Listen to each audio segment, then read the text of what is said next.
నమస్తే. ఇటీవల గవర్నర్ కోటాలో ఎమ్మెల్సీగా నామినేటెడ్ అయినటువంటి కోదండరామ్ అమీర్ ఖాన్ల యొక్క నియామకం చెల్లదు, వాళ్ళ ప్రమాణ స్వీకారం చెల్లదంటూ సుప్రీంకోర్టు ఒక కీలకమైనటువంటి ఒక సంచలనమైనటువంటి తీర్పును వెలువరించడం జరిగింది. సో అమీర్ ఖాన్ అలాగే కోదండరామ్ వీళ్ళ నియామకం పైన అప్పుడున్నటువంటి గవర్నర్గా పనిచేసినటువంటి సౌందర్యరాజన్ ఎవరైతే ఉన్నారో వాళ్ళ వాళ్ళని నియమించడం ఇది తప్పు అని చెప్పేసి కోర్టుకు వెళ్ళడం జరిగింది. దాసోజు శ్రావణ్ కుమార్ బీఆర్ఎస్ పార్టీకి సంబంధించినటువంటి ఎమ్మెల్సీ ఇప్పుడు. సో ఆయనే కోర్టును ఆశ్రయించడం జరిగింది. వాళ్ళకి రాజకీయపరమైనటువంటి సంబంధాలు ఉన్నాయి కాబట్టి దీనిని కోర్టు పరిశీలించండి అంటూ ఒక పక్కన కోర్టును ఆశ్రయించడంతో ఒక స్టే విధించింది వాళ్ళ ప్రమాణ స్వీకారం పైన. సో దాన్ని ఈరోజు సుప్రీంకోర్టు తీసుకొని సుప్రీంకోర్టు ఒక తీర్పునిచ్చింది. ఇక వాళ్ళ నియామకం స్టే విధించడం కాబట్టి దాన్ని ఒక పెండింగ్లో పెట్టింది. వచ్చే నెల 17వ తారీఖు వరకు ఈ తుది తీర్పు వెల్లడిస్తామని చెప్పేసి వాళ్ళు చెప్పడం జరిగింది. అంటే ఆ నియామకం ఇక చెల్లదన్నట్టే. ఇది ఎమ్మెల్సీలుగా ఆ ఇద్దరు వ్యక్తులు ఇక వాళ్ళు ఉన్నారనేది అర్థమైపోతా ఉన్నది. ఇది ముఖ్యంగా ముఖ్యమంత్రి రేవంత్ రెడ్డికి ఒక పెద్ద బిగ్ షాక్ అని చెప్పుకోవాలి. ఎందుకంటే కోదండరామ్ టీజేఎస్ పార్టీ అధ్యక్షుడైనప్పటికీ ఆయన కాంగ్రెస్ పార్టీకి ఇంటర్నల్గా సపోర్ట్ చేస్తూ ఉన్నాడు. కాంగ్రెస్ పార్టీ ప్రపోజల్ చేసింది. సో గతంలో ఉన్నటువంటి ఒప్పందాల ప్రకారం కావచ్చు, మరో పక్కన జర్నలిస్ట్గా వివిధ దినపత్రికల్లో పనిచేసినటువంటి అమీర్ ఖాన్ ఎవరైతే ఉన్నారో అమీర్ ఖాన్కి సైతం కూడా ఎమ్మెల్సీగా నామినేటెడ్ చేసింది. సో వీళ్ళిద్దరి యొక్క ఎమ్మెల్సీలుగా ఉన్నటువంటి వీళ్ళు ఇక వాళ్ళకి సంబంధించినటువంటి దానిపైన స్టే కూడా విధించడం జరిగింది. అలాగే ఒకసారి చూస్తే ఆ సంబంధించినటువంటి దాంట్లో గతంలో కుర్ర సత్యనారాయణ అలాగే దాసో శ్రవణ్ వీళ్ళని బీఆర్ఎస్ పార్టీ నామినేటెడ్ చేసింది. అప్పుడు బీఆర్ఎస్ పార్టీ అధికారంలో ఉన్నప్పుడు. కానీ అక్కడ కోర్టు అడ్డంకులు ఈ వ్యవహారాలంతా నడిచిన తర్వాత వాళ్ళని తిరస్కరించడం జరిగింది. దాని తర్వాత బీఆర్ఎస్ పార్టీ అధికారాలను కోల్పోయి కాంగ్రెస్ పార్టీ అధికారంలోకి వచ్చిన తర్వాత కాంగ్రెస్ పార్టీ ఇద్దరిని నియమించేందుకు ప్రయత్నాలు చేస్తే అప్పుడు ఏదైతే వీళ్ళు కుర్ర సత్యనారాయణ దాసో శ్రావణ్ ఎవరికైతే బీఆర్ఎస్ పార్టీ ఇవ్వాలని చెప్పేసి అనుకున్నదో సో వీళ్ళకి ఇవ్వడంతో వీళ్ళిద్దరు కోర్టుకు పోయారు. కుర్ర సత్యనారాయణ బీఆర్ఎస్ పార్టీ సంబంధించిన వ్యక్తులు అలాగే దాసో శ్రవణ్ వీళ్ళ నియామకం కూడా మా నియామకం చెల్లినప్పుడు మరి వీళ్ళ నియామకం ఎట్లా చెల్లుతుంది, వీళ్ళకు కూడా రాజకీయ పరంగా సంబంధాలు ఉన్నాయని చెప్పేసి వీళ్ళు కోర్టుకు పోవడంతో ఇలా కోర్టు ఒక సంవత్సర కాలం కాకముందుకే వీళ్ళ ఇద్దరి పైన ఒక స్టే కూడా విధించడం జరిగింది. ఒకసారి ఆ వివరాలను కనుక చూసుకున్నట్టయితే ఉంటే ఇగో సీఎం రేవంత్ రెడ్డికి ఒక బిగ్ షాక్. ఎమ్మెల్సీ నియామకాల పైన సుప్రీంకోర్టు ఒక సంచలనమైనటువంటి తీర్పు అనుకోవచ్చు. ఎమ్మెల్సీ నియామకాలపై సుప్రీంకోర్టు బుధవారం కీలక తీర్పును వెలువరించింది. అలాగే కోదండరామ్ అమీర్ ఖాన్ ఎమ్మెల్సీ నియామకాలపై సర్వోన్నత న్యాయస్థానం స్టే విధించింది. గవర్నర్ కోటాలో కోదండరామ్ అమీర్ ఖాన్ నియామకమైనటువంటి విషయం తెలిసిందే. అప్పుడు గతంలో సౌందర్యరాజన్ వాళ్ళని ఆ నామినేషన్ పరిశీలించింది, వాళ్ళని నామినేట్ చేసింది. ఎమ్మెల్సీ నియామకాలపై సుప్రీంకోర్టు బుధవారం కీలక తీర్పు వెలువరించింది. కోదండరామ్ అమీర్ ఖాన్ ఎమ్మెల్సీ నియామకాలపై ఒక స్టే కూడా విధించడం జరిగింది. గవర్నర్ కోటాలో కోదండరామ్ అమీర్ ఖాన్ నియామకమైన విషయం తెలిసిందే. ఇద్దరిని రేవంత్ రెడ్డికి ప్రభుత్వం గవర్నర్ కోటాలో ఎమ్మెల్సీలుగా నామినేట్ చేసింది. అయితే దీన్ని సవాల్ చేస్తూ బీఆర్ఎస్ అప్పటి ఎమ్మెల్సీ అభ్యర్థులు దాసో శ్రవణ్ అలాగే కుర్ర సత్యనారాయణ సుప్రీంకోర్టును ఆశ్రయించారు. ఈ మేరకు ఆయా పిటిషన్లపై విచారించిన సుప్రీంకోర్టు ఎమ్మెల్సీలుగా కోదండరామ్ అలీఖాన్ ప్రమాణ స్వీకారాన్ని తప్పుపట్టింది. గతంలో ఇద్దరు ఎమ్మెల్సీల ఎన్నికపై సుప్రీంకోర్టు కూడా స్టే విధించింది. అయితే తదుపరి ఉత్తర్వులకు అనుగుణంగా ఎంపిక ఉండాలని మధ్యంతర ఉత్తర్వులు వెలువరించింది. గతంలో ఇచ్చిన మధ్యంతర ఉత్తర్వులను ధర్మాసనం సవరించింది. మధ్యంతర ఉత్తర్వుల తర్వాత ప్రమాణ స్వీకారం చేయడం తప్పని సుప్రీంకోర్టు పేర్కొంది. ఉత్తర్వులు జారీ చేస్తామని జస్టిస్ విక్రనాథ్, జస్టిస్ సందీప్ మోహద ధర్మాసనం కూడా స్పష్టం చేయడం జరిగింది.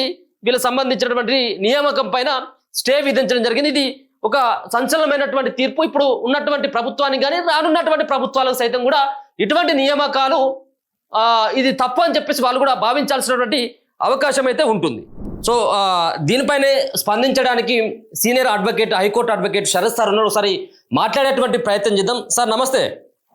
నమస్తే సార్, మీరు చూసినట్టుగా ఉంది గవర్నర్ కోటాలో నియమితులైనటువంటి అమీర్ ఖాన్ కానీ కోదండరామ్. సో ఈ నియామకాన్ని రద్దు చేస్తున్నామంటూ సుప్రీంకోర్టు ఒక తీర్పు కావచ్చు, అలాగే తదుపరి తీర్పు వచ్చే నెల 17కు కూడా వాయిదా వేయడం జరిగింది. ఏంటి సార్ ఏం జరగబోతా ఉంది? ఏం లేదు, చాలా కరెక్ట్ నిర్ణయం తీసుకుని సుప్రీంకోర్టు. వాళ్ళిద్దరు ఫిటింగ్ కారు. దాసో శ్రవణ్ రాజకీయ నాయకుడే, కోదండరామ్ రాజకీయ నాయకుడే. తర్వాత వీళ్ళు ఏ అర్హతలతో అయితే రాజ్యసభకు గవర్నర్ శాసన మండలికి గవర్నర్ కోటాలో నియమితులు కావాలో వీళ్ళు చూపెట్టిన అర్హతలు సరిపడవు అన్న ఉద్దేశంతో వాళ్ళ నియామకాన్ని రద్దుపరిచింది, న్యాయం గెలిచింది. ఒక రకంగా అది చాలా కరెక్ట్ నిర్ణయం. సో కోదండరామ్కి రాజకీయాలతో ప్రమేయం ఉన్నటువంటి వ్యక్తి, కానీ ఇక్కడ అమీర్ ఖాన్కి అటువంటి పరిస్థితి లేదు కదా సార్. ఆయన కూడా ఇటువంటి దీంట్లో ఆయన కూడా సభ్యత్వం రద్దు అయ్యేటువంటి అవకాశం ఉంటుందా? అవును, మరి ఇప్పుడు ఎట్లుంటదంటే సున్నాతో గుణించితే ఏదైనా సున్నానే అవుతుంది కదా, అట్లనే ఆయన ఇనుము సావాసంతో అగ్గికి సమ్మెట పొట్లు అట్లా జరిగింది అంతే. అది కూడా కరెక్టే. అసలు అతనికి కూడా ప్రాపర్ క్వాలిఫికేషన్స్ లేవు. మళ్ళీ ఒకవేళ వీళ్ళు వాళ్ళ పేర్లే ప్రపోజ్ చేసినా కానీ అవి కూడా మా తీర్పుకు లోబడే ఉంటాయని అంతే. సుప్రీంకోర్టుతోని పెట్టుకోవడము, సుప్రీంకోర్టుతో ఘర్షణ వైఖరి లాగా మళ్ళా వీళ్ళ అభ్యర్థిస్తానే రాష్ట్ర ప్రభుత్వం ఖరారు చేసే పక్షంలో దాన్ని ఇంకో రకంగా సుప్రీంకోర్టు భావిస్తుంది. కాబట్టి ఇప్పటికైనా సీఎం కు కనుక కొద్దిగా విజ్ఞత ఉంటే, ఆలోచన సరళి ఉంటే మళ్ళా వాళ్ళ పేర్లు ప్రపోజ్ చేయకుండా ఆ అర్హతలను వేరే వ్యక్తులకు అవకాశం కల్పించాలన్నది నా సలహా. సార్ అంటే ఎట్లా ఉండబోతుంది సార్? అంటే మళ్ళీ తదుపరి తీర్పు సైతం కూడా దీనికి అనుగుణంగానే ఉంటుందా, లేకపోయినట్టయితే ఇప్పుడు మళ్ళీ ప్రభుత్వం నుంచి వాళ్ళు ఇచ్చేటువంటి సంజాయిషి మీద ఆధారపడి ఉంటుందా? లేదు, ఇప్పుడు పోతే దాసోజు శ్రావణ్ తర్వాత మిత్ర సత్యనారాయణ వాళ్ళకైతే అవకాశం రాదు.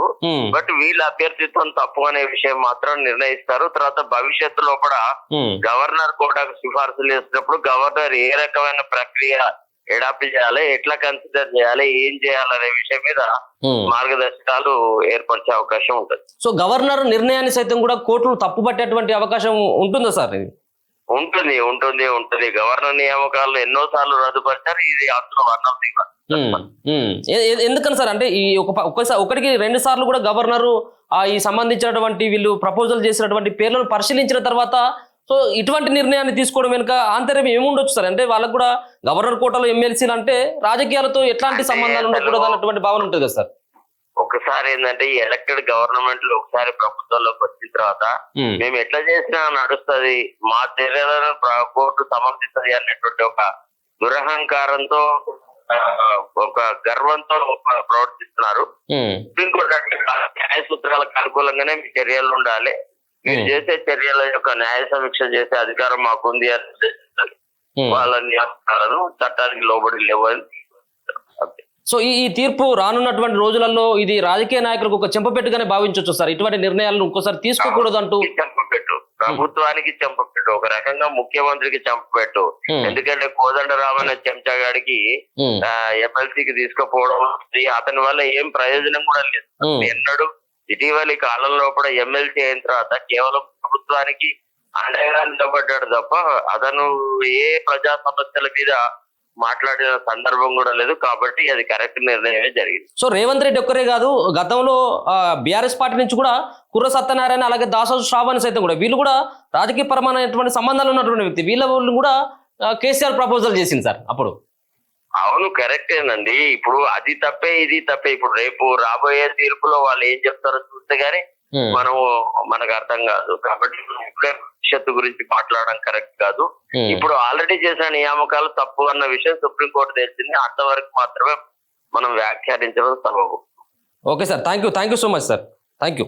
సో మొత్తానికి శరత్ సార్ అయితే చెప్తా ఉన్నారు, ఇది ఏదైతే వచ్చే నెల 17వ తారీఖుకి తుది తీర్పు ఇస్తామని చెప్పి సుప్రీంకోర్టు ఏదైతే చెప్పిందో, ఈ సుప్రీంకోర్టు ఈ 17వ తారీఖు సైతం కూడా ఇచ్చేటువంటిది తీర్పు ఏ విధంగా ఉంటుందంటే వీళ్ళ నియామకాలని రద్దు చేయాలి. ఎందుకు రద్దు చేయాలంటే దీన్ని స్పష్టంగా చెప్తా ఉన్నారు.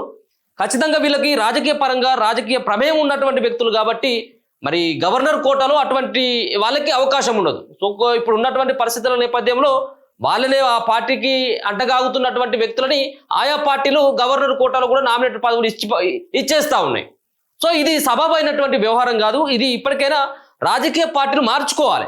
సేవా దృక్పథంతో ఉన్నటువంటి వ్యక్తులని ఈ విధమైనటువంటి గవర్నర్ కోటాలో నామినేటెడ్ పదవులు ఇవ్వచ్చు, కానీ పార్టీలకు అంటగాగినటువంటి వ్యక్తులకు ఇవ్వడం ఏంటి? ఇది ఖచ్చితంగా మారాల్సినటువంటి అవసరం ఉన్నది. సుప్రీంకోర్టు ఒక సంచలనమైనటువంటి తీర్పు, నిజంగా ఒక మంచి తీర్పునిచ్చిందని చెప్పేసి అనుకోవచ్చు. చూద్దాం మరి దీని తర్వాత ప్రభుత్వం దగ్గర నుంచి ఏ విధమైనటువంటి స్పందన ఉంటుంది, ప్రభుత్వం ఏ విధంగా సమర్థించుకుంటుంది. ఇప్పుడున్నటువంటి రాష్ట్ర సర్కార్ ఒక పక్కన ఆయన టీజేఎస్ పార్టీ రాష్ట్ర అధ్యక్షుడైన ఎవరు కోదండరామ్ వాళ్ళు ఎప్పుడు ఆగస్టు 17వ తేదీన ప్రమాణ స్వీకారం చేసిండ్రు. ఆగస్టు 17వ తేదీన అంటే 3-4 రోజులు అయితే కానీ ఇంకా సంవత్సర కాలం పూర్తి కాదు. ఇంకా సంవత్సర కాలం పూర్తి కాకముందుకే వాళ్ళ సభ్యత్వాలు రద్దు కాబోతా ఉన్నాయి అన్నట్టు. సో చూద్దాం మరి ఏం జరగబోతోంది. తుది తీర్పు వచ్చేంత వరకు వీళ్ళది ఏ విధంగా ఉంటుంది, ఏ విధంగా సంజాయిషి ఇచ్చుకుంటారు, ఏ విధంగా ప్రభుత్వం చెప్పబోతా ఉంది కోర్టుకు అనేది చూడాలి. చూస్తూనే ఉండండి మన తొలి వెలుగు.